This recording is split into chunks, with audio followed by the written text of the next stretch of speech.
Let's welcome Iris. So, hello everyone on the webinar and out here. Could we just take a moment of silence to link up with everyone?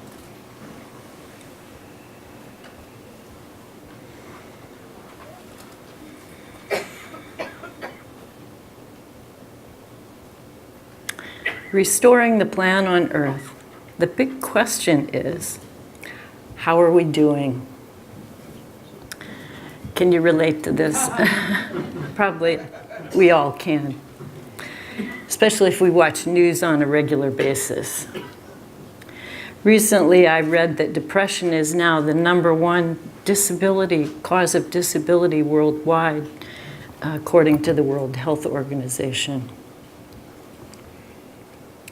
This is called Ultimate Return by the artist Yanash. New waves of energy are surrounding the Earth, preparing us for a great evolutionary jump and a deep-rooted awakening.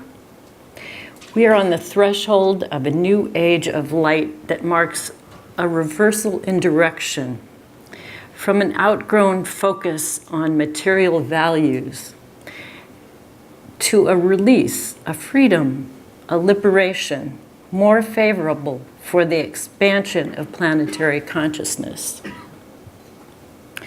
As the vibration frequencies in the cosmos automatically change with the precession of the planets and the stars, human consciousness adapts and evolves as well.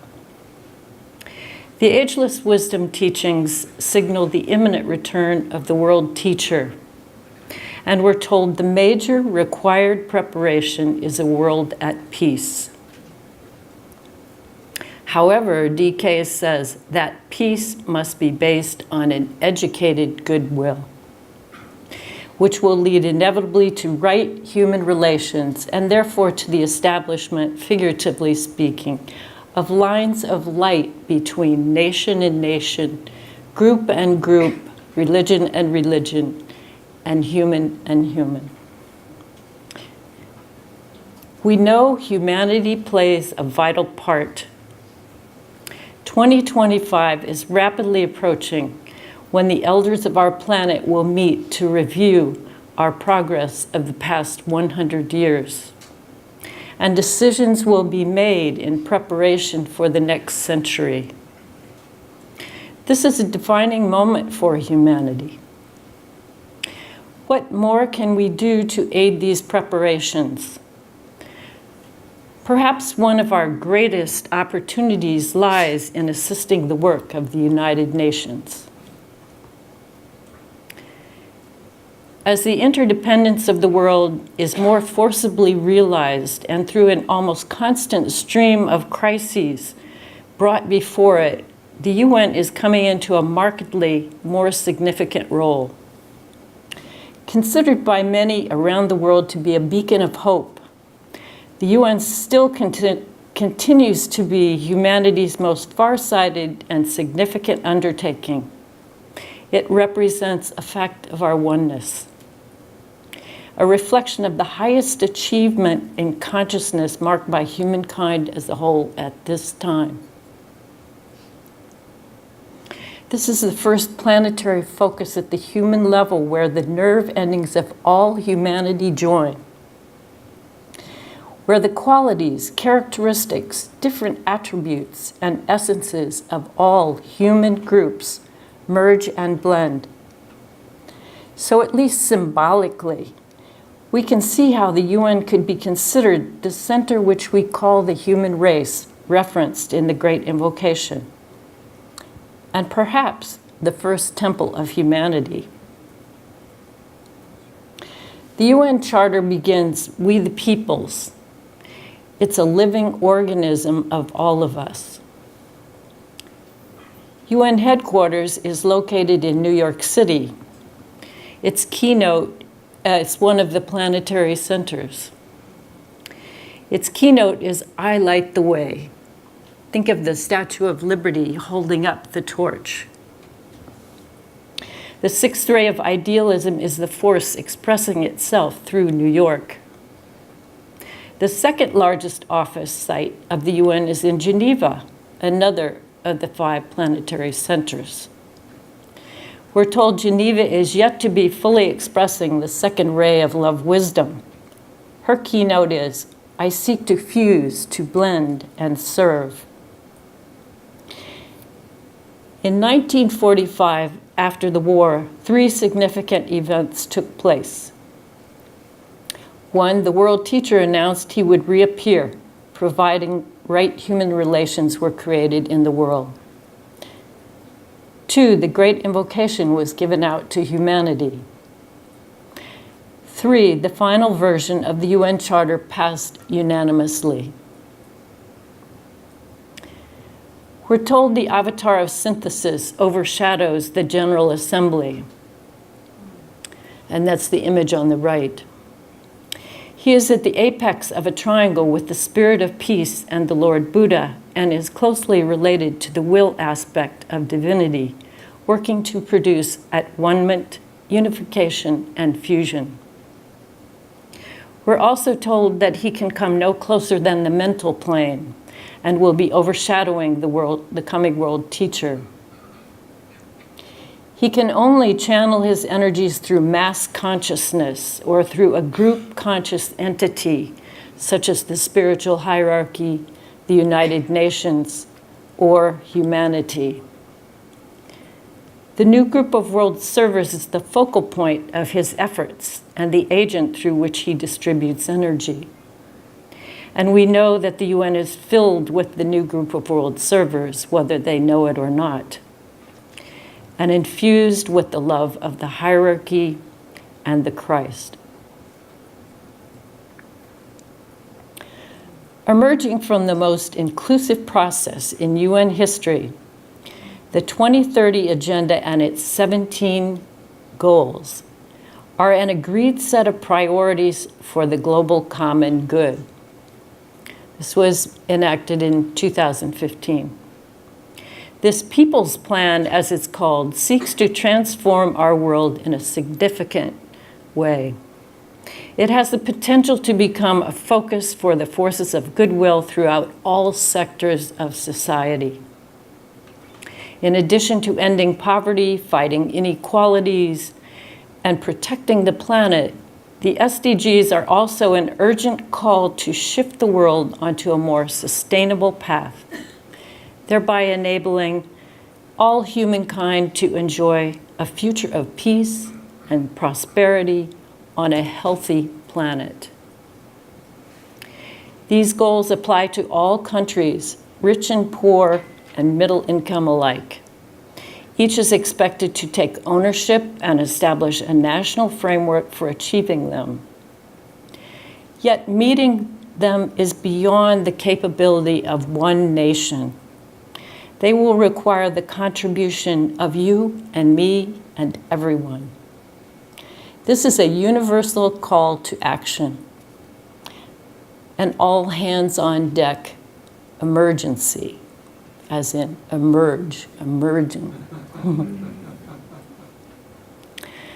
The UN Deputy Secretary General Amina Mohammed, seen in the photo, says that in this 3rd year of global efforts to implement the goals, there is hope and encouraging signs of momentum. The SDGs have captured the imagination of leaders and general public alike. Member states are showing strong ownership, aligning their plans and strategies accordingly.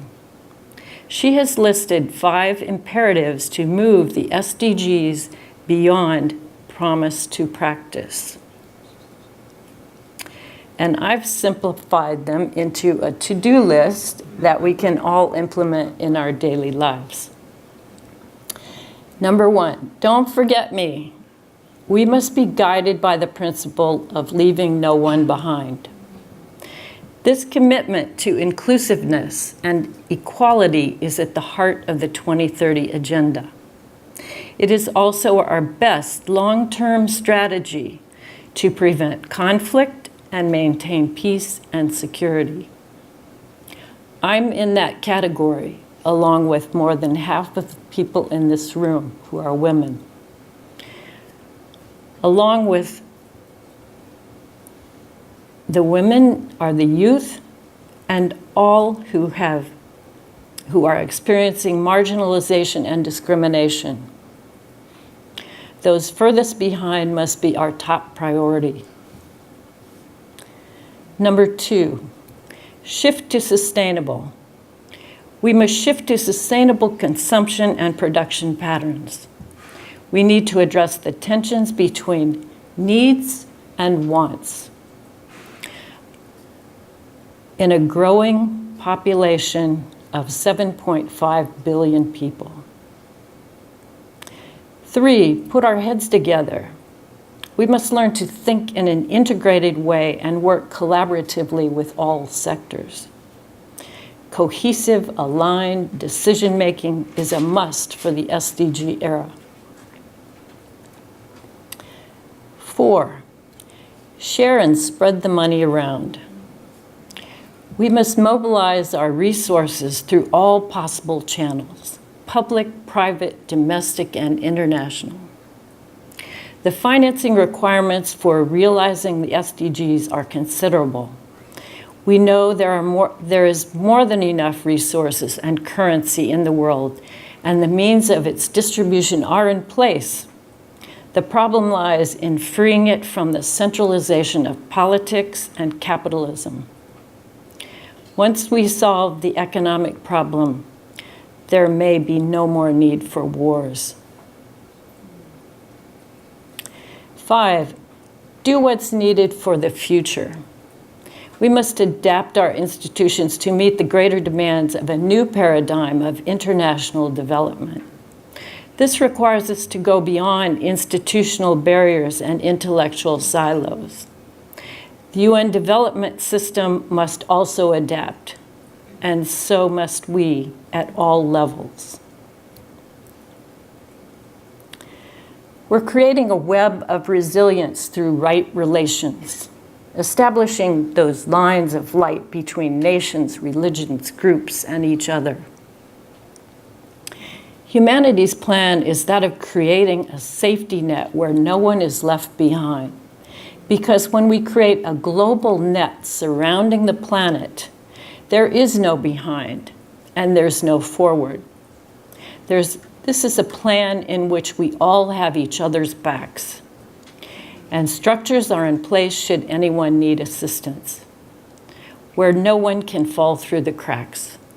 That's what we're creating, the SDGs. This is a new way of living built on the golden rule rather than the GDP, in which we bring our spiritual vision into our national governments, their economic budgets, and all workings to bring about security and dignity for all. Our task is to take personal and collective action to weave the net where we stand, within our families, our groups, and our communities. In Problems of Humanity, page 169, spirituality is essentially the establishing of right human relations, the promotion of goodwill, and finally the establishing of a true peace on earth. It's a way of life in agreement with all beings, nature, and the universe. No longer should the word spiritual be solely associated with belonging to the churches or the world religions, because it never did. Right now, humanity's united focus on fulfilling the SDGs may be the most spiritual work in the truest sense of the word on this planet.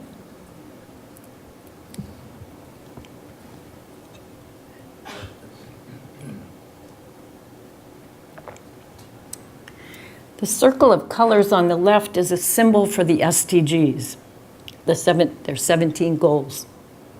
Not only do we need to work together to meet these goals, the SDGs themselves are an interconnected network of interdependent, indivisible, and mutually reinforcing targets, the DNA of the 2030 Agenda. Triangles underlies everything.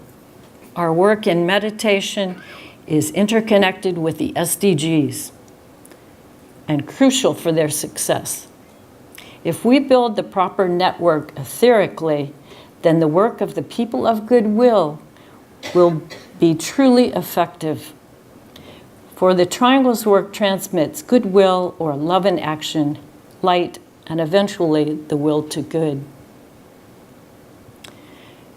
Quite often, the key to success in meeting one goal will involve tackling issues more commonly associated with another. It's probably impossible to separate them. For example, let's take a look at the current refugee crisis. An unprecedented 69 million people globally, and it keeps growing every year, have been forced from home by conflict and persecution or climate displacement. On an average, 1 in every 113 people is now displaced, equal to the size of France. That's 1 person every 3 seconds, and 1 out of every 2 refugees is a child. The solution entails Goal 8, decent work and economic growth. Goal 11, sustainable cities and communities. Goal 15, life on land. Goal 16, peace, justice, and strong institutions. Not to mention, most importantly, number 2, zero hunger. Number 6, clean water and sanitation. Number 4, quality education. And number 3, good health and well-being. People fleeing persecution and conflict have been granted asylum in foreign lands for thousands of years. The UN agency that helps refugees is UNHCR, and also known as the UN Refugee Agency, which emerged in the wake of World War II to help Europeans displaced by this conflict. Current UN Secretary General Antonio Guterres was High Commissioner of the UNHCR for 10 years prior to taking office. He cites the inspiration he received from the creativity, commitment, and resilience of refugees as his reason for seeking the office of Secretary General. Data, statistics, probability. Crucial to the success of humanity meeting these goals, aside from spiritual will, are strong government systems and, in particular, strong statistical systems that can measure and incentivize progress. It's the kind of best practices that Stephen Dyna was mentioning in his presentation that it really is being funneled through one big clearinghouse and made available to the global community. Never before has anything of this scale ever been attempted. That's why it takes everyone. It's quite amazing. We are truly measuring humanity's pulse, our heart rate, if you will. What kind of impact are we making in realizing the culture of peace, culture of heart? Are we suffering from heart disease? It's time to transform, to heal. Statistics, numbers, and figures tell the story of our lives, how well we live, how well we take care of ourselves, and how well we take care of ourselves, each other, and the environment. This includes financial flow, which ensures necessary resources get where they need to be and how the goals will be financed. Data also has the potential to influence positive change by helping to distinguish between facts and fiction or fear-mongering.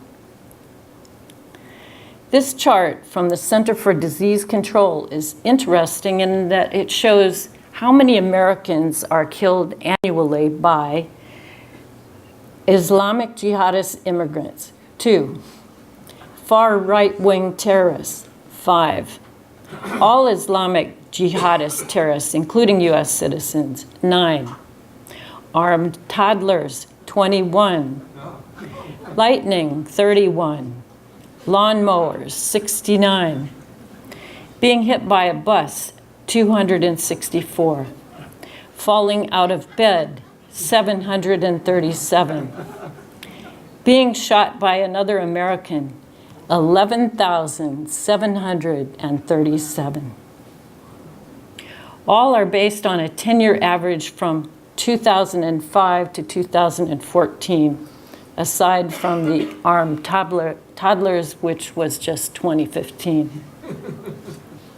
Actually, Americans are more likely to win a lottery jackpot than being killed by a refugee terrorist. Let's consider this data in relation to American military spending, which is currently about $700 billion for 2018. John Mueller, a foreign policy expert at The Ohio State University and co-author of the book Chasing Ghosts, The Policing of Terrorism, wrote in an email interview with Business Insider, quote, "I once asked this guy at the National Institutes of Health how much we should spend on preventing a disease that kills 6 per year. And he looked at me like I was crazy." He was referring to another study done in 2016 by the Cato Institute that found similar results to this chart. People do not want war. People yearn for security, peace, and happiness. This was clearly evident on March 20th, the annual International Day of Happiness, at a recent UN meeting entitled Happiness at the Center of Government Work, hosted by the Global Happiness Coalition founding members Costa Rica, Kazakhstan, Mexico, Portugal, Slovenia, and United Arab Emirates. It also provided an overview of the 2018 Global Happiness Report, Policy Report, and the World Happiness Report, which this year focused on migration. In the report is a quote by Robert F. Kennedy. He says, "GDP, gross national product, measures everything in short except that which makes life worthwhile." This growing global happiness movement reflects a mix of inspiring idealism and down-to-earth realism. Governments are increasingly using indicators of happiness to inform their policy-making decisions, as this data can provide a valuable and productive opportunity to look at more sustainable ways to improve life on this planet. This measure of well-being also seems to be an attempt to gauge peace in the world. Measured by Gallup surveys from 2015 to 2017, the #1 happiest country in the world is Finland. Yes, Finland. The rest of the top 10 in order of overall happiness are Norway, Denmark, Iceland, Switzerland, Netherlands, Canada, New Zealand, Sweden, and Australia. The US dropped 4 spots down last year, ranking 18th and falling in part because of the ongoing epidemics of obesity, substance abuse, and untreated depression.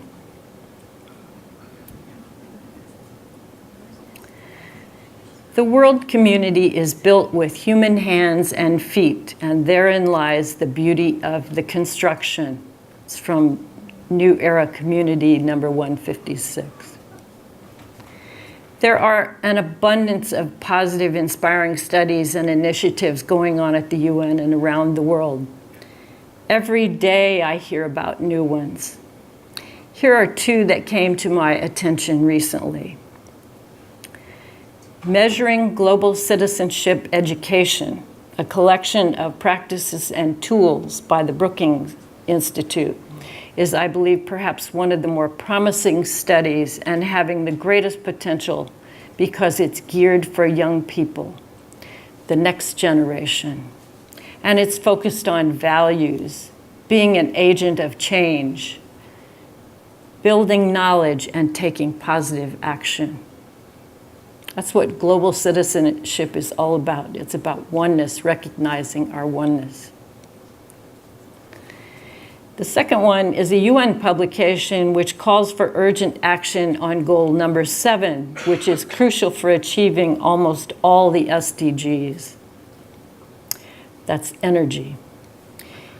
It includes 27 policy briefs by over 50 organizations from a full range of stakeholders and proposes a new global agenda for accelerated action, kind of like a turbo on the SDG 7, so that we might achieve universal energy access by 2030 and meet this target.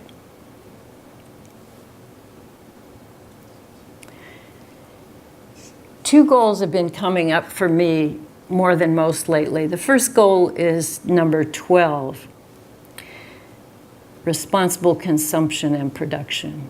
Achieving economic growth and sustainable development requires that we urgently reduce our ecological footprint.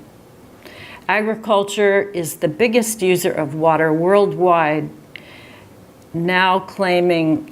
irrigation now claiming close to 70% of all fresh water for human use.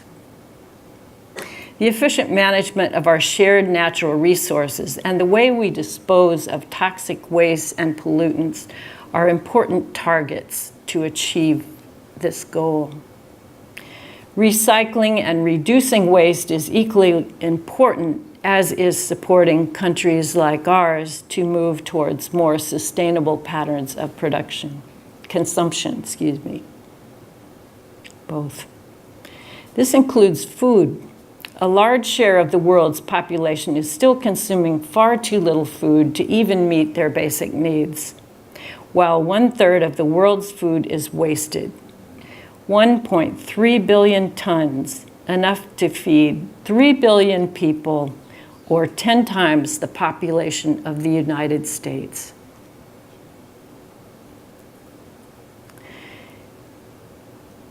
Goal 14, life below water. Here are some of the facts about the plastic in our oceans from Oceanus. There is an estimated 200 million tons of plastic littering our oceans. The majority of this plastic debris ultimately finds its way into one of these massive swirling garbage patches.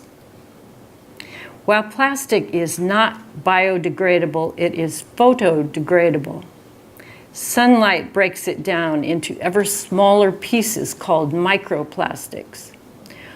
Over 90% of plastic pollution is made up of microplastics smaller than your fingernail. These microplastics often absorb toxic chemicals like DDT and PCB. Unable to distinguish many plastics from food, many animals starve to death, their bellies choked by plastic. Others survive just long enough to contaminate the food chain.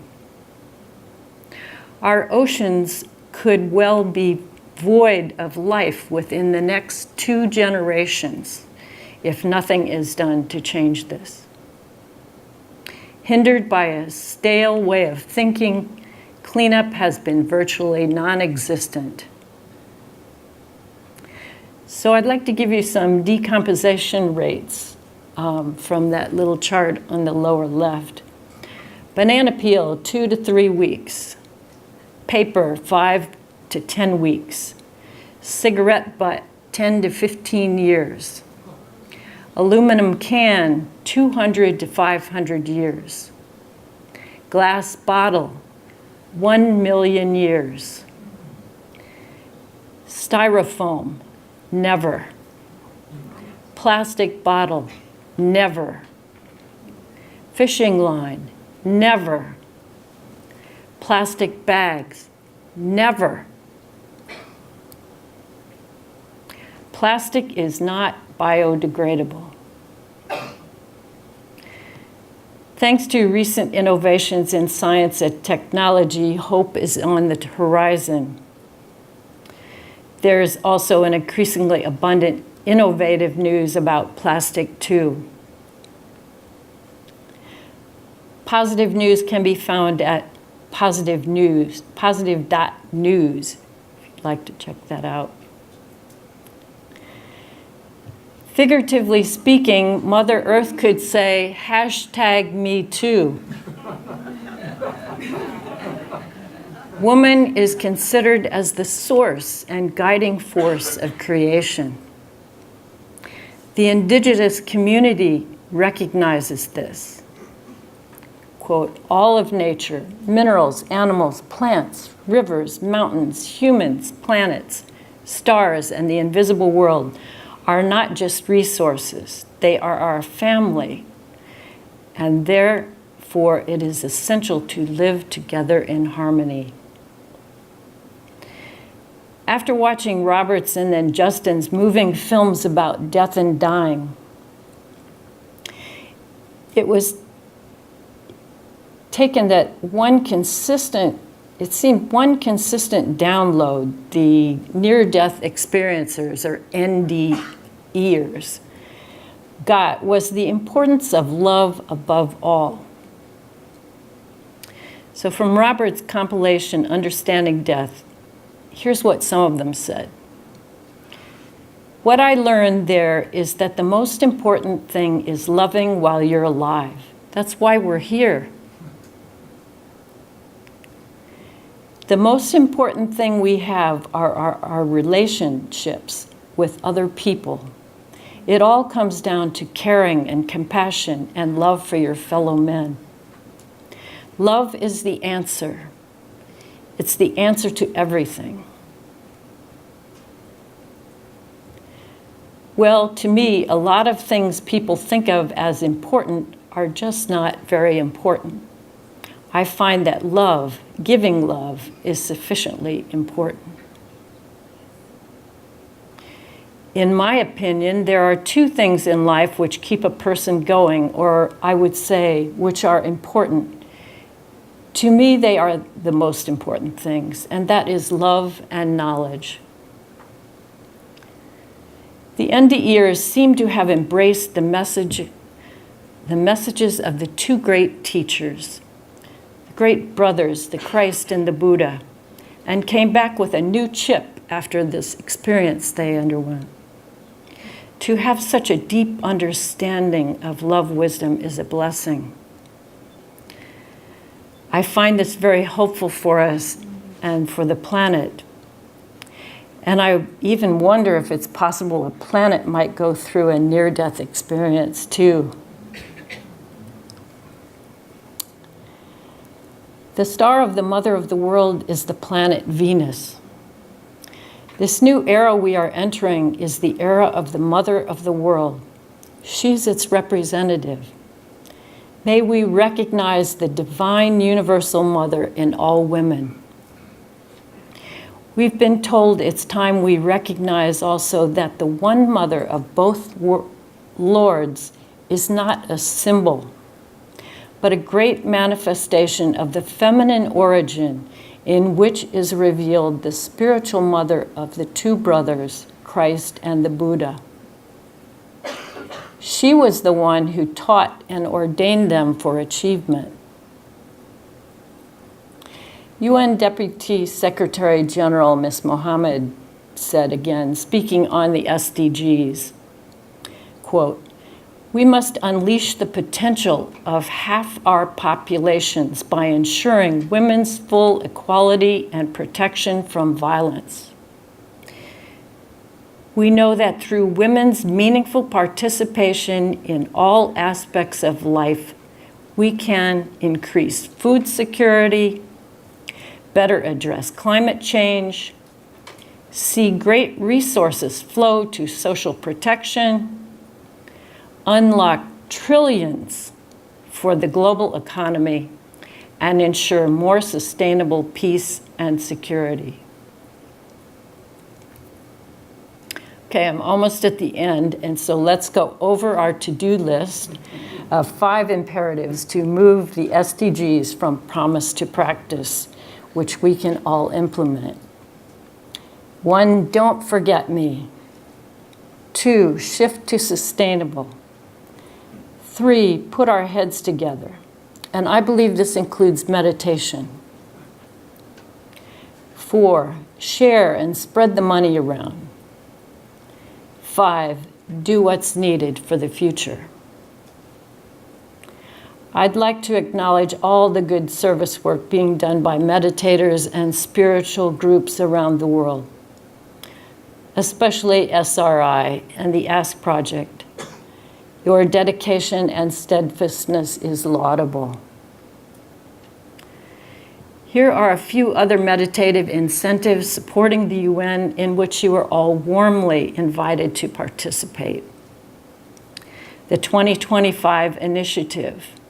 And right now, its new moon meetings, by the way, focus on a different SDG each month. The Aquarian Age Community, the Spiritual Caucus at the UN,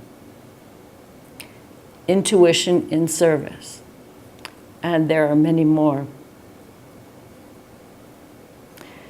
Tactica adversa. I don't know how many of you are familiar with this phrase. I learned of this principle a few months ago from Helena Rorick's Letters, Volume 1. Quote, Tactica adversa is the tactical exhausting of the adverse.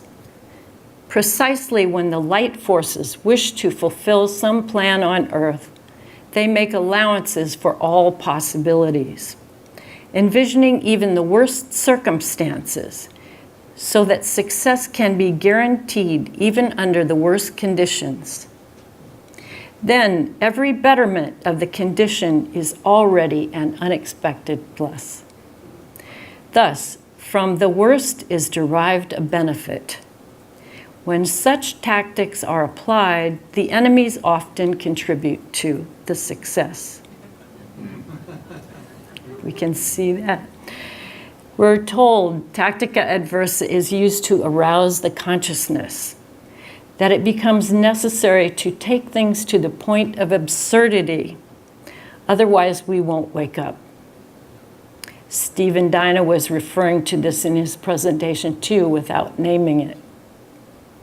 We're currently seeing this work out in world events such as the Global Women's March, the March for Our Lives, and the #MeToo campaign. Can the demand of humanity be strong enough to evoke the rider on the white horse seen in this painting by Nicholas Roerich, entitled Light Conquers Darkness? Can we restore the plan on Earth? We're told the mother is beauty, the world is self-sacrifice. And by these two fundamentals, the gates are opened. It's from The Leaves of Moria's Garden, Book 2. We need to keep looking forward in these times, looking for and following the light of beauty that already exists. Perhaps there's a reason why we only have eyes on one side of our head. Remember Lot's wife, who turned to salt when she looked back, longing for what was. Beauty is perceived in and through the radiance of the soul. Beauty creates a portal through which inhaling the scent of heavenly realms becomes possible. I'd like to close with this passage from Living Discipleship Initiative. The light that is in me is but a spark of the glory that's about to unfold as we tread the upward path of evolution. Together, we light the light that paves the way into the new world. Together, we serve the plan of evolution, the hierarchy of light, the human race, and all other creatures who embody the one life of Earth. Together, we embrace the wonders of life on this planet, making visible the invisible, and in so doing, we restore the plan on Earth. This painting is called Soul by Art Spellings. Thank you so much.